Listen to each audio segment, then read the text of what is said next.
আওয়ামী লীগ এখন ওরা এতিম, এই পৃথিবীর মধ্যে সবচাইতে মানে ওই যে রিফিউজি বলে না, সবচেয়ে নিম্ন কোয়ালিটির রিফিউজি হলো এরা।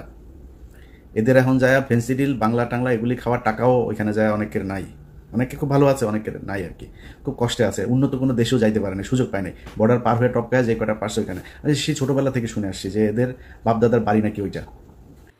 তারপরেও শত শত ভারতীয় দোসররা, গুম খুনের সাথে জড়িত লোকজনরা কোথায়? গ্রেপ্তার হচ্ছে না, গ্রেপ্তার হচ্ছে না। তাহলে তারা কোথায়? তারা আছে এখন বাংলাদেশে। কাদের ছত্রছায়া রয়েছে? কার ছত্রছায়া থাকবে? কার ছত্রছায়া থাকবে? জেনারেল ওয়াকারের ছত্রছায়া এবং জেনারেল ওয়াকার এবং বিএনপির ছত্রছায়া। আসসালামু আলাইকুম দর্শক, আবারও নতুন কিছু গরম গরম খবর নিয়ে আপনাদের সম্মুখে হাজির হয়ে গেলাম। প্রিয় দর্শক শ্রোতা, আশা করি ভিডিওর শুরুতেই আজকের ভিডিওর মূল অংশগুলো আপনারা ভিডিওর শুরুতেই অলরেডি দেখে ফেলেছেন। তো ভিডিওগুলো দেখে তো বুঝতে পেরেছেন, তাই না, যে আজকের ভিডিওটা আসলে কতটুকু গুরুত্বপূর্ণ এবং আকর্ষণীয় হতে চলেছে। তো সবাইকে বলবো ধৈর্য সহকারে আজকের ভিডিওটি পুরোপুরি দেখবেন এবং সকল বিশ্লেষকের বিশ্লেষণগুলো আপনারা মনোযোগ সহকারে শুনবেন। তারপরে ঠান্ডা মাথায় আপনাদের মূল্যবান মতামতটা ভিডিওর কমেন্ট বক্সে লিখে আপনাদের মতামত জানিয়ে দেবেন। তো চলুন তাহলে আর কথা কিসের, কথা না বাড়িয়ে সরাসরি একটা লাইক দিয়ে মনে বুঝে চলে যায়। হ্যাঁ দাঁড়ান, যারা এখন পর্যন্ত আমাদের চ্যানেলটি সাবস্ক্রাইব করেন, প্রতিনিয়ত এই ধরনের গরম গরম খবরগুলো পেতে আমাদের চ্যানেলটি সাবস্ক্রাইব করে দেবেন। চলুন দেখে আসি সবগুলো ভিডিওর বিস্তারিত আলোচনা। আজকের ভিডিওটাতে কিঞ্চিত আওয়ামী লীগকে বাম্বু দেওয়া হবে। অনেকদিন আওয়ামী লীগকে কিছু বলা হয় না, আগে খুব বলতাম, আগে ইচ্ছা মতো আসলে বাস দিতাম, ইদানিং বলি না, কারণ এখন আমরা রাষ্ট্র মেরামতের কাজে আছি, আমাদের লোকজন দেশ চালায়। আওয়ামী লীগ এখন ওরা এতিম, এই পৃথিবীর মধ্যে সবচাইতে মানে ওই যে রিফিউজি বলে না, সবচেয়ে নিম্ন কোয়ালিটির রিফিউজি হলো এরা। এদের এখন যায় ফেন্সিডিল বাংলা টাংলা এগুলি খাওয়ার টাকাও ওইখানে যায় অনেকের নাই, অনেকে খুব ভালো আছে, অনেকের নাই আর কি, খুব কষ্টে আছে, উন্নত কোনো দেশেও যাইতে পারে না, সুযোগ পায় নাই, বর্ডার পার হয়ে টপকায় যে কটা পারছে ওইখানে। সেই ছোটবেলা থেকে শুনে আসছি যে এদের বাপদাদার বাড়ি নাকি ওইটা। এখন সেটা প্রমাণ পাইলাম। ওদের 71-এ ওদের মারা ছিল ওই পারে গিয়া, ওইখান থেকে ওর মাদেরকে প্রোডাকশন দিয়েছে, ওই প্রোডাকশনে ওরা পয়দা হয়েছে। ওই পয়দা হওয়ার কারণে ওদের এখনো ওই পারের ওই যে টান, রক্তের যে টান, ওই টান থেকে ওরা বের হইতে পারেনি। আমরা কিছু বললে আমাদের বলে পাকিস্তান, এবার আমরা তো পাকিস্তানি, আমার তো বাপ দাদা সব পাকিস্তানি, তোর বাপও পাকিস্তানি, তোর বাপ সবার শেষে বাংলাদেশে পশ্চিম পাকিস্তানের পাসপোর্ট হোল্ডার তোর বাপ।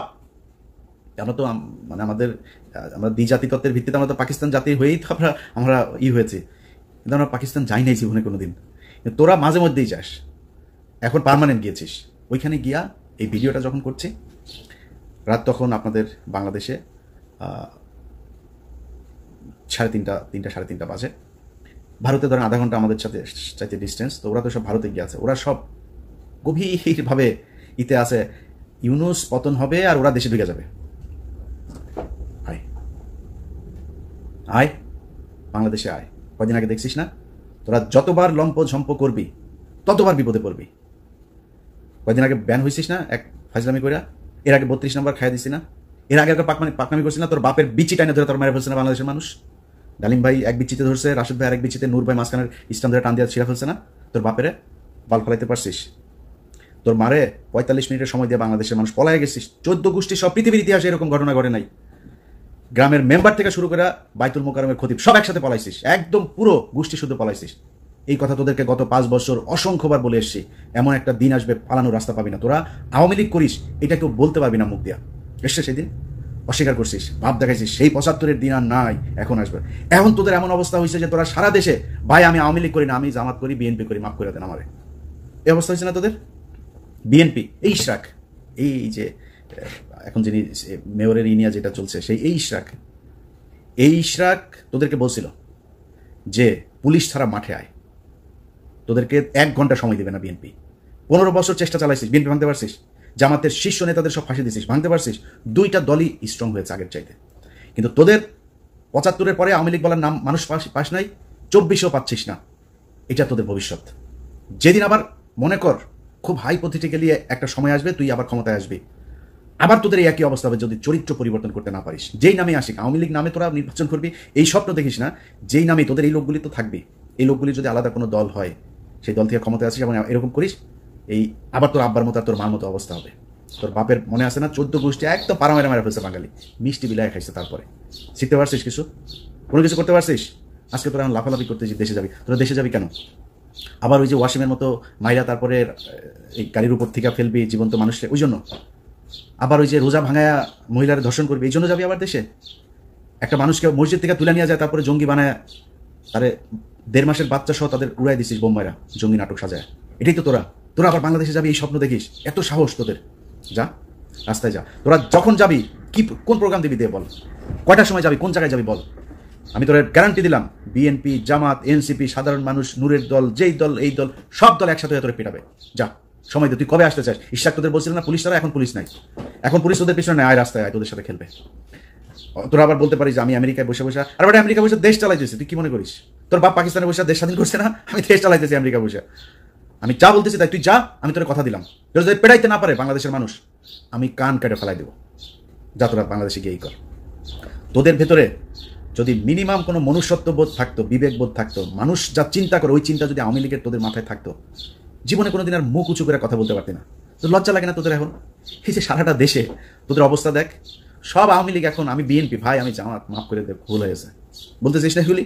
সারাটা দেশে তোদের এক অবস্থা, লজ্জা করে? এই লজ্জা তোরা মনে কর, কথার কথা তোরা আবার আসলি, ক্ষমতায় আসলি, আবার ক্ষমতায় আসার পরে তারপরে তোরা দেশ চালাইলি, বিএনপি জামাতটা পিডিআইটিটা আবার সোজা করে ফেলি। এই যে গত 9 মাস, কালকে তোর হাসিনা ক্ষমতায় আসলো মনে কর, কালকে হাসিনা ক্ষমতায় এলো, ইউনূস চলে গেল, যেমনটা শিরোনামে বলছিলাম, তোরা দেশ চালানো শুরু করলি। এই 9 মাসের ক্ষত, এই যে অপমান, এটার জবাব কি দিবি? তোরা তো বলতিস, আমরা তো 5 বছর বলতাম যে তোদের একদিন সময় আসবে আওয়ামী লীগ নামের উপরে মার খাবি, খালি শুনবে আওয়ামী লীগ মার খাবি। রাস্তায় মার খাচ্ছিস না, মিছিল করছিস, তোরা গণধুলাই খাচ্ছিস। এদিন এই যে লোকটার জন্য আমার খুব মায়া লাগে, এই যে অভিনেতা ওর নাম কি, সিদ্দিক, এই লোক বেচারারে ছেড়ে দেওয়া উচিত। এই কমেডিয়ান, এখন নুসরাতের ধরেন জিনিস আছে, নুসরাত জিনিস দিয়া ছাড়া পেয়ে গেছে, ওর তো জিনিস নাই, ও ছাড়া পাবে কেমন, ওরা জেলে ঢুকে গেছে। যাই হোক, খালি জামাত আওয়ামী লীগের পক্ষে একদিন কথা বলছিল, ওই যে নমিনেশন আনতে যায়, কি পেটানো ওটা পেটাইছে। দেখ, তোদের লজ্জার শরম কোনো কিছু যদি থাকে জীবনে, আর এই হুমকি দেওয়ার সাহস পাইতেন। এখন তোরা হুমকি দিস, লগি বৈঠা নিয়ে, কালকে আওয়ামী লীগের বিভিন্ন পেজে দিয়েছে, ওরা রাতে না পারে দেশে চলে আসে। এরকম এক পরিস্থিতি, লগি বৈঠা নিয়ে তারা নাকি মারা ফেলবে, খাই ফেলবে, একটা কেউ যেতে দিবি না, বেরোতে দিবি না। কই যাবে রে? বাংলাদেশের বিএনপি জামাতের লোকজন এই দেশেই ছিল, এই দেশেই আছে, এই দেশেই থাকবে। এনসিপির লোকজন এই দেশেই থাকবে, দেশে তাদের মধ্যে অনেক সমস্যা হবে, অনেক গ্যাঞ্জাম হবে তাদের নিজেদের মধ্যে, তারা দেশটা যাবে। তোরা দেশ ছাড়া পারবে? তোরা সারা জীবন তোদের 14 গোষ্ঠী বিয়ে করছে, বাইরে বিয়ে করছে বিধর্মীদের সাথে, তারপরে তোদের কিছু হইলে দেশের বাইরে যাওয়া, এগুলো তোদের কাজ। খালেদা জিয়া পাঠাইতে পারে না, এর আগে দেশ থেকে পাঠাইতে পারে নাই, তোরা চলে গেছিস। তারপরে এই সমঝোতা করে তারপরে তোরা আসছিস মঈনুদ্দিন ফখরুদ্দিনের সেফ এক্সিট দিবি, এগুলো বলে, এগুলো তোদের কাজ। তোর বাপ 4 দিনের চোরাই মন্ত্রী হয়েছে, তোদের বাপেদের বইতে লেখা, চোরাই মন্ত্রী হয়ে আসে পাকিস্তানে যায়। 7ই মার্চ বাংলাদেশের মানুষ স্বাধীনতা চেয়েছিল, তোর বাপ পাকিস্তানের সাথে আলোচনা করতে করতে 24-25 মাস পর্যন্ত নিয়ে গিয়েছে। তোদের চরিত্র এটা, চুরি করে পলায় তারপরে থাকা। সাহস যদি থাকে এই দেশে, বাংলাদেশে বিএনপির আছে, জামাতের আছে, এনসিপির আছে, বাংলাদেশের সাধারণ মানুষের আছে যারা আওয়ামী বিরোধী। তোরা পৃথিবীর মধ্যে সবচেয়ে কাপুরুষ। তোদের যখন ক্ষমতা থাকে, পুলিশ থাকে পেছনে, তখন তোরা বিশাল ব্যাটাগিরি দেখাইতে পারে, পেটায় মানুষের রাস্তার মধ্যে মানুষকে তোরা পেটায় মারতে পারিস, এর বাইরে পারিস না। তো কথা বেশি বললাম না, শুধু এতটুকুই বলি, আওয়ামী লীগের লোকজন তোদের কপালে এখনো বিপদ আছে। তোরা এর পরের বার মনে কর, এই যে যা করছিস, আমি আগেও বলেছি, যত তোরা কামড়াইতে যাবি তোদের কিন্তু বিপদ তত আসবে। এরপরে কিন্তু হঠাৎ করে তোর ওই টুঙ্গিপাড়া যায় কিন্তু ইস্যু করে দিয়ে আসবে পাবলিক, একদম চুরমার করে ভাঙচুর করে দেবে। 32 নম্বর ভাঙছি, ফালাইতে পারছিস কিছু? কোনো বাল ফালাইতে পারছিস? 32 নম্বর 1 ঘন্টা নোটিসে ভেঙে দিছি, কিছু করতে পারছিস? পারবিও না। টুঙ্গিপাড়া পাঠাই দিব, কিন্তু পারবি না কিছু করতে। কি করবি? মানুষকে খেপাবি, মানুষ কিন্তু তোদের উপর প্রচন্ড খেপে আছে, মানুষ এখনো সেই জায়গায় আর যাইতে চায় না। তোরা এই দেশের এতিম পোলাপান, এগুলোরে তোরা রাতের বেলা রাতের আধারে মারছিস, মারে তারপরে সংসদে হাসাহাসি করে কথা বলছিস। এটা তোদের শাস্তি শুরু হয়েছে, এই শাস্তি থেকে বের হওয়া এত সহজ না। আল্লাহ তোরা যে পরিমাণে করছিস, এই গত 15 বছর তোরা বিএনপি জামাতের বিরুদ্ধে কাজ করিস নাই, তোরা সরাসরি আল্লাহর বিরুদ্ধে কাজ করছিস, এখনো করছিস। তোদের বাপ এই যে জয় প্রতিদিন ইংলিশে পোস্ট করে, তুই ইংলিশে পোস্ট করিস কেন?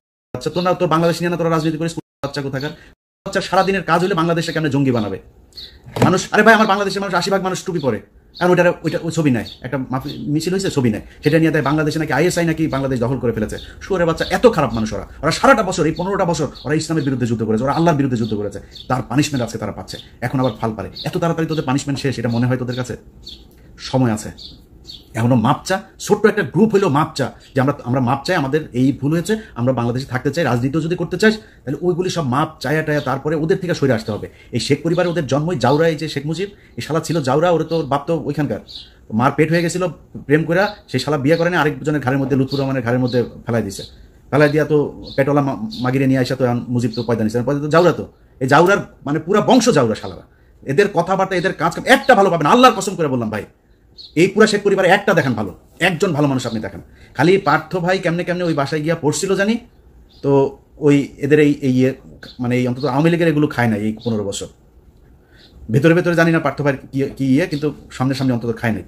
এর বাইরে পুরো বংশের ভেতরে দেখেন এক জায়গায়, আপনি খুলনায় যান, ওই ফরিদপুরে যান, ওই বাগেরহাটে যান, মাদারীপুরে যান, গোপালগঞ্জে যান, ওদের রক্ত যেখানে আছে সবখানে একই অবস্থা এদের। এত জাউরাই কুত্তার বাচ্চারা। তো মানে আমি ওদের কালকের এই যে ফেসবুকের ওদের যে অ্যাগ্রেশন, এগুলো দেখা মানে আমি মানে অনেকদিন পরে ইচ্ছা হইলো, বুঝছেন, ওদেরকে একটু দোয়া দূর পড়ার। তো একটু পড়ে দিলাম, অনেকের কাছে খারাপ লেগেছে। মাপচে আওয়ামী লীগের এইভাবে বলতে হবে ভাই, যারে আপনি কুত্তারে তো কুত্তা ছাড়া কি বলবেন, ওরে ডাক দিবেন এই শেখ মুজিবের দিকে, কুত্তারে তো কুত্তা বলেই ডাকবেন, মানে শীষ দিবেন বা কিছু একটা বলে রাখবেন, বা নাম তো কুকুরই। অতএব আওয়ামী লীগরে ওদের সাথে যদি আপনি কথা বলতে চান, ওদের সাথে ডিল করতে গেলে আপনি কোনো ঠান্ডা মাথায় ডিল করতে পারবেন না। একটা দোকানের মাথায় বসবেন, ওদের একজন থাকবে, আপনারা 50 জন, ওই শালার সাথে পারবেন না। পয়দা তো হয়েছে বর্ডারের ওই পাশে অনেকগুলো মিলা দাদারা মিলা তারপরে আকাম করে ছেড়ে দিছে না, এগুলি এখন আইসা ফুটফুটে সুন্দর ছাত্রলীগ, ফুটফুটে সুন্দর যুবলীগ, এগুলি হয়েছে। তো ওদের চরিত্র কি হবে আমার বলেন, ঠিক হইতে পারবে না তো, কারণ ব্রেন তো ধরেন মানে বিকৃত যৌনাচারের মাধ্যমে তৈরি হয়েছে, তো এগুলোর ব্রেন ঠিক নেই। এদেরকে এইভাবেই বলতে হবে। এই জন্য বললাম, ভদ্রলোক আমার ভিডিও যারা দেখেন আপনাদের কাছে মাপ চাই এইভাবে বলার জন্য। বাট যেটা বলছি পরিস্থিতি ওরকম হলে আবার এইভাবেই বলবো, আগে থেকে বলে রাখলাম। সবাই ভালো থাকেন। আর সব শেষ এক লাইন একটা কথা বলে দেওয়া যায় ভাই, 5 তারিখের পরে দেশটা এরকম চলার কথা ছিল না। আপনাদের নিয়ে অন্য এক ভিডিওতে কথা বলবো। খালি আল্লাহর কাছে অনুরোধ, আল্লাহর ওয়াস্তে অনুরোধ আপনাদের কাছে, যে 5 তারিখের পরে এই যতগুলো মানুষ মারা গিয়েছে, এই মানুষগুলোর দিকে তাকায় হইলেও একটু ধৈর্য ধরে খাইতে পারবেন ভাই, খাওয়ার সময় আছে, খাইতে পারবেন, খাইয়েন, এত অস্থির হয়েন না। 5 তারিখের পরে যদি খালি, এখন পর্যন্ত একটা মানুষ গুম হয় নাই, 5 তারিখের পরে এখন আর কাউকে জঙ্গি হিসাবে দেওয়া হয় না, বাংলাদেশে আর কোনো জঙ্গি হামলা হয় নাই, নাটক সাজানো হয় নাই, এটা সত্যি কথা। কিন্তু আমি সরাসরি বলি, ঘুষ দুর্নীতি 1 টাকাও কমে নেই। আমি ইলিয়াস হুসাইন, আমি কত মানুষকে যে মানে ঘুষের থেকে বাঁচাই, কত মানুষকে তার মানে বিপদের থেকে বাঁচাই আল্লাহর রহমতে। আমার কাছ থেকে 1 কোটি টাকা ঘুষ চাইছে, আমার নাম বলছে সেখানে একটা কাজে, কি কাছে সেটা বললাম না, জায়গা মতো দেওয়া হয়েছে আমার একটা ফাইলের ব্যাপারে, তো তারে দিয়েছি, সেই উপদেশটা বলেছে যে সে অ্যাকশন নিবে, এটা আর পাবলিক আনলাম না। আমার কাছ থেকে আমার নাম বলার পরেও সে টাকা চায়, কত ডেসপারেট হয়ে গিয়েছে আপনি দেখেন, চিন্তা করেন। সচিবালয়ে চাকরি করে, আমার কথা বলার পরে সে 1 কোটি টাকা ঘুষ চায়। ছোট্ট একটা কাজ, আরে আমি গরিব মানুষ, আমার ছোট্ট একটা কাজ, খুব মানে আপনারা মনে করেন আমি তদবির করতে, মানে একটা জেনুইন কাজ, এই কাজের জন্য একটা লোককে পাঠাইছিলাম, 1 কোটি টাকা চাইছে। সে বলছে যে এটা ইলিয়াস ভাইয়ের কাজ। বলার পরে সে বলছে ভাই এটা তো দিতে হবে, বুঝে নিতে, বাইরের লোক নাকি নিবে তার কাছ থেকে। আমি ওই মাননীয় উপদেষ্টাকে দিয়েছি, সে বলেছে এটা ব্যবস্থা নিবে, তো আশা করি ব্যবস্থা তার বিরুদ্ধে নেওয়া হবে। কিন্তু কথা হচ্ছে যে সব জায়গায় চলছে, সব জায়গায়, এমনকি যেই মানুষগুলো মারা গেল এই লাশগুলো নিয়েও বিএনপি খায়, জামাত খায়, এনসিপিও খায়, ওদের ভাই ওদের কোলে মারা গিয়েছে, সেই এনসিপিও আসামি বের করার জন্য খায়, ঢুকানোর জন্য খায়, এইভাবে চলছে। এটা কোনো দেশ এইভাবে চলতে পারে না, এইভাবে চালাবেন আর দেশ ঠিক চলবে, এখানে থার্ড পার্টি এসে ঢুকবে না, এটা হইতে পারে না। তো আল্লাহ আপনাদেরও আল্লাহ বিবেক দেখ, আপনারা সব বিশাল ভালো ভালো মানুষ, সব খুব মানে পরহেজগার মানুষ, আপনাদের মুখ দিয়ে খুব সুন্দর সুন্দর করে কথা বলেন, দাড়ি টুপিও আছে। 2 দিন আগে একজন ডিআইজি, যে কোনো এক রেঞ্জের ডিআইজি, দাড়ি টাড়ি আছে সুন্দর, আমি খুব সৎ মনে করতাম। 2 দিন আগে আমি বিশাল সৎ মনে করছিলাম, তারা অনেক তার পক্ষেও আমি লেখালেখি করছি। 2 দিন আগে শুনি সে সমানে খাইছে। আরে ভাই কিরে, নামাজও পড়ে, রোজাও রাখে, তার দাগ হয়ে গিয়েছে এখানে, এটা কি নামাজ রে ভাই, এটা কি ভদ্রতা? আরে শালা তুই ঘুষ খেলে তো দাড়ি কাট, তোর দাড়ি টুপি দরকার কি, তোর কাট বেটা, বাল বড় করে তারপরে মুখে লাগা। তোরা এইটা এই হলো অবস্থা এই জাতির জন্য। এখানে একদিন মসজিদে গিয়েছিলাম নামাজ পড়তে, যাই দেখি এইখানে মসজিদের মধ্যে কমিটি সভাপতি সেক্রেটারি হয়নি মারামারি মসজিদের ভেতরে।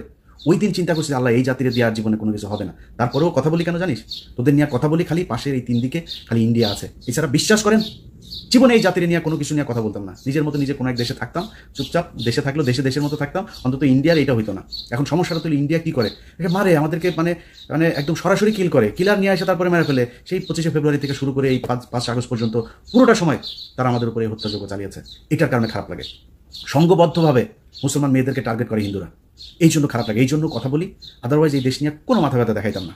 ওই ব্রিফকেসের মধ্যে কি ছিল? ওই ব্রিফকেসের ভিতরে রাষ্ট্রীয় কোষাগারে টাকা পাচার হয়েছে, ওই রাষ্ট্রীয় কোষাগার থেকে সম্পদ লুণ্ঠন হয়েছে, এবং এই সম্পদ লুণ্ঠনে জেনারেল ওয়াকার জড়িত। রয়্যাল লোকজন তাদেরকে ক্যান্টনমেন্টে আশ্রয় দিয়েছিল।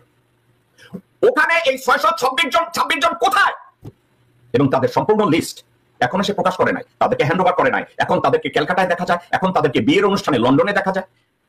আওয়ামী লীগের দোসররা এবং আওয়ামী লীগের সুবিধাভোগী যারা ছিল, এরা ধরা পড়ে না, এদেরকে সহজে ধরা যাচ্ছে না। জেনারেল ওয়াকার, হাসিনা শেখ এবং রেহানা শেখকে গ্রেফতার করার বদলে সেনাপ্রধান, বিমান বাহিনী প্রধান এবং নৌবাহিনী প্রধান দেশের বিরুদ্ধে ষড়যন্ত্র করে, জনগণের মতামতকে উপেক্ষা করে 14 থেকে 16টা বাক্স ভরে হীরা, জহরত, ডলার বোঝাই করে হাসিনা এবং রেহানা মাগিকে তাদের শ্বশুরবাড়ি পৌঁছে দিয়েছে আন্তরিকতার সাথে, উদারতা দিয়ে, একেবারে প্লেনে এমন ভাবে উঠিয়ে দিয়েছে হাসিনা এবং রেহানা মাগির জন্য কোনো সমস্যা না হয়, তাদের শ্বশুরবাড়ি পৌঁছায় দিচ্ছে। কে করছে এটা? জেনারেল ওয়াকার, নৌবাহিনীর প্রধান এবং বিমান বাহিনীর প্রধান। অদূরদর্শী একটা সিদ্ধান্ত। তাদেরকে বলছে জীবন রক্ষার্থে তারা কোনো রক্তক্ষরণ চায় না, রক্তপাত চায় না, তারা এটা বলছে। এখন রক্তপাত থামানোর জন্য দর্শকবৃন্দ 14-16 বাক্স ভৈরা ডলার দিয়ে দিতে হবে, 14 আর 20 বাক্স ভৈরা হীরা জহরত দিতে হবে। তারা বলছে রক্তপাত চায় না, তারা হাসিনা চায় না 1975 সালের 15ই আগস্টের মতো এরকম যেন রক্তপাত না হয়। তাই রক্তপাত থামানোর জন্য জেনারেল ওয়াকারের 14 বাক্স ভরে ক্যাশ ডলার হীরা জহরত বাংলাদেশ ব্যাংকে ওয়াকার খুলে সব একত্র করে 14 থেকে 16 বাক্স উঠাই দিতে হইল। এটা কি দেশের সম্পদ পাচার না? তো জেনারেল ওয়াকার দেশের অর্থ, দেশের ডলার, দেশের স্বর্ণ, দেশের ডায়মন্ড, দেশের হীরা জহরত পাচারের সাথে ইনভলভ ছিল। কে ইনভলভ ছিল? জেনারেল ওয়াকার, নৌবাহিনীর প্রধান, বিমান বাহিনীর প্রধান। তারা বাংলাদেশের প্রতি কোনো রহমত করে না। তারা কি করেছে? হাসিনা মাগি, রেহানা মাগিকে, তারেক সিদ্দিকীকে এবং তাদের পিল্লে একত্র করে বলেছে আমরা রক্তপাত না চাওয়ার জন্য তাদেরকে ইন্ডিয়ায় পাঠিয়ে দিয়েছি। ওকে জেনারেল ওয়াকার, তুমি পাঠিয়ে দিয়েছো, এই ব্রিফকেস গুলো কেন গেল? ওই ব্রিফকেসের মধ্যে কি ছিল? ওই ব্রিফকেসের ভিতরে রাষ্ট্রীয় কোষাগারে টাকা পাচার হয়েছে, ওই রাষ্ট্রীয় কোষাগার থেকে সম্পদ লুণ্ঠন হয়েছে এবং এই সম্পদ লুণ্ঠনে জেনারেল ওয়াকার জড়িত। দেশের সম্পদ লুণ্ঠনে জেনারেল ওয়াকার, নৌবাহিনীর প্রধান এবং বিমান বাহিনীর প্রধান জড়িত। তোমরা রক্তপাত হইতে চাও নাই, ওকে তাদেরকে পাঠাই দিতে চাইছো মিলিটারি পিকআপ ভ্যানে বর্ডার ক্রস করে দিতা। তোকে তুমি তোমার জেটাস লাগে, তুমি জেটাসে কৃতজ্ঞতা জানাবা, বিমানে উঠাবা, হেলিকপ্টারে উঠাবা, 14 বাক্স 15 বাক্স ডলার স্বর্ণ হীরা জহরত ডায়মন্ড কি করে দিছো? অর্থাৎ তুমি পাচারের সহায়তা করেছো জেনারেল ওয়াকার। তোমার বাপ দাদা 14 গোষ্ঠী ছিল ভারতের ব্রিটিশদের মাগি সাপ্লাইয়ার, মুরগি সাপ্লাইয়ার খান বাহাদুর, আর তুমি ভারতের 5 টাকা হারামখোর মির্জাফর ওয়াকারুজ্জামান। তুমি রক্তপাত চাও না, খুব ভালো কথা, রক্তপাত চাই না, আমি রক্তপাত চাই না, হাসিনারে রেহানারে পাঠিয়েছি, তো এগুলো কেন দিচ্ছ? এবং শুধু পাঠায় না, আবার কি করছে সে? হাসিনার দোষর, ভারতীয়দের দোষরদেরকে, রয়ের লোকজনদেরকে, রয়ের অপারেটিভদের ভিতরে সর্বমোট আমি শুনেছি 252 জন না 53 জন না 300, আমার যতদূর মনে পড়ে 252 জন না 253 জনকে সে সেনা ক্যান্টনমেন্টের মধ্যে রেখেছে 626 জনের মধ্যে। অর্থাৎ শুধু পাচারের সহায়তা করে নাই, দেশ লুণ্ঠনকারী, খুনি, গুমকারী, রয়্যাল লোকজন তাদেরকে ক্যান্টনমেন্টে আশ্রয় দিয়েছিল। ওখানে এই 626 জন কোথায়? এবং তাদের সম্পূর্ণ লিস্ট এখনো সে প্রকাশ করে নাই, তাদেরকে হ্যান্ড ওভার করে নাই। এখন তাদেরকে ক্যালকাটায় দেখা যায়, এখন তাদেরকে বিয়ের অনুষ্ঠানে লন্ডনে দেখা যায়। ওয়াকারুজ্জামান তাদেরকে পার করেছে। এখন তারপরেও শত শত ভারতীয় দোসররা, গুম খুনের সাথে জড়িত লোকজনরা কোথায়? গ্রেপ্তার হচ্ছে না। গ্রেপ্তার হচ্ছে না, তাহলে তারা কোথায়? তারা আছে এখন বাংলাদেশে। কাদের ছত্রছায়ায় রয়েছে? কার ছত্রছায়ায় থাকবে? কার ছত্রছায়ায় থাকবে? জেনারেল ওয়াকারের ছত্রছায়ায় এবং জেনারেল ওয়াকার এবং বিএনপির ছত্রছায়ায়। আপনারা অবাক হচ্ছেন? আজকের এখন পর্যন্ত বিএনপির কোন নেতাকে শুনেছেন জেনারেল ওয়াকারকে নিয়ে একটা সমালোচনা করছে? জেনারেল ওয়াকারকে নিয়ে, সশস্ত্র বাহিনীর ব্যর্থতা নিয়ে, হাসিনা শেখের 14 ব্রিফকেস এবং 20 ব্রিফকেস নিয়ে আজ পর্যন্ত বিএনপির কোন একটা লোকের কোন সমালোচনা আপনি কি শুনেছেন? তাদের বিচার দাবি করেছেন? কারো কি একটা কথা জিজ্ঞাসা করেছে বিএনপির কেউ যে জেনারেল ওয়াকার রক্তপাত চায় না, কিন্তু রক্তপাতের সাথে 14 ব্রিফকেস ক্যাশ ডলার, 14 ব্রিফকেসের মধ্যে ডায়মন্ড, সোনা, এগুলো কেন গেল? তাহলে কি জনসমক্ষে আপনার আর আমার সামনে দিয়ে পাচার করা জিনিস হালাল হয়ে গেল? এবং যারা গত 17 বছর দেশকে খোকলা করে দিয়েছে তারা জেনারেল ওয়াকারের নিরাপত্তায় ক্যান্টনমেন্টে থাকে, ক্যান্টনমেন্টে রেখে তাদেরকে জামায়াত করে ওখান থেকে ধীরে ধীরে তাদেরকে পার করে দেয়। তাহলে পরিস্থিতিটা কোথায় গিয়ে দাঁড়ায়? এখন বিএনপির কেউ জেনারেল ওয়াকারকে নিয়ে কোনো কথা বলবে না। ওয়াকার এগুলো কেন করেছে কোনো জবাবদিহিতা চাইবে না, এবং তারা বলবে না না না আমরা তো এগুলোর সাথে নাই, আওয়ামী লীগকে নিষিদ্ধ করা যাবে না, এর ঐতিহ্যবাহী দল নাকি একই পথের পথিক দুইটা পরিবার বাংলাদেশকে খোকলা বানানোর প্রতিযোগিতায় নেমেছে। কোনটা? কেউ ওয়াকার সমালোচনা করবে না, ওয়াকার সম্পর্কে কথা বলবে না। তো এক কথায় আমি যদি বলি এই মুহূর্তে, প্রিয় দর্শক শ্রোতা, আশা করি সবগুলো ভিডিওর বিস্তারিত আলোচনা দেখেছেন এবং তাদের কথাগুলো শুনেছেন। তো আশা করি বুঝতে পেরেছেন যে আজকে কি বিষয় নিয়ে আজকে আপনাদের সম্মুখে হাজির হয়েছিলাম, আজকের টপিকটা ছিল কি। তো যদি বুঝে থাকেন, যদি জেনে থাকেন, তাহলে অবশ্যই আজকের ভিডিওগুলো দেখে আপনাদের মতামতটা কি সেটা এখন কমেন্ট বক্সে লিখে দিন। আর হ্যাঁ, এখন পর্যন্ত যারা আমাদের এই channel Nasir snack media centre subscribe করেননি, প্রতিনিয়ত এই ধরনের সকল প্রকার নিত্য নতুন আপডেট গরম গরম খবরগুলো পেতে আমাদের এই চ্যানেলটি সাবস্ক্রাইব করে আমাদের সাথে থাকবেন। ইতিমধ্যেই যারা অলরেডি সাবস্ক্রাইব করে দিয়ে আমাদের পরিবারে একজন সদস্য হয়েছেন, তাদেরকে ধন্যবাদ জানিয়ে ভিডিওটি শেষ করছি। ভালো থাকবেন, আল্লাহ হাফেজ।